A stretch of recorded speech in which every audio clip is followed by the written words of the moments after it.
Creative nonfiction writer Kate Sweeney paid a visit to Murray State University as part of the MSU Reading Series, and the event was a hit for any NPR fans.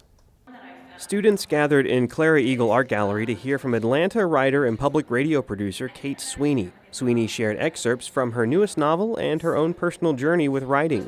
I have always written. I'm sort of one of those folks. One of my earliest memories is being in the first grade and having the creative writing workshop. PTA parents come in and just sort of discovering there was this thing that I loved doing so much and just gave me more joy than anything. And really, I've been writing ever since then.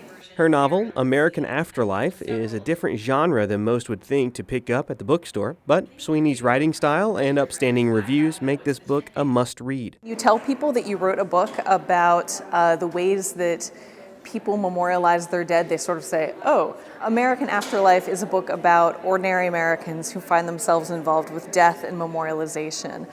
So it's stories of obituary writers, third-generation funeral directors.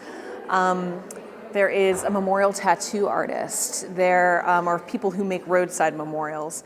And then after sort of getting all these stories from people who were kind enough to share them with me, I got curious about how we got here as a country. So I went back and investigated sort of the heyday of death culture in this country, which was really in the 1800s.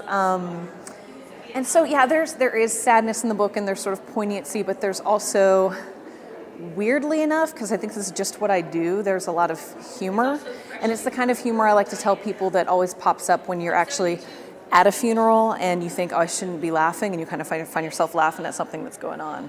While the story does entail some humor, Sweeney thinks that this is a natural way to cope with death. People who told me stories and people who had experienced loss, there would almost always be something, if not funny, if not, ha-ha funny, there would be, something they would remember about a loved one that they'd lost that was sort of just, you're remembering life as well as talking about loss.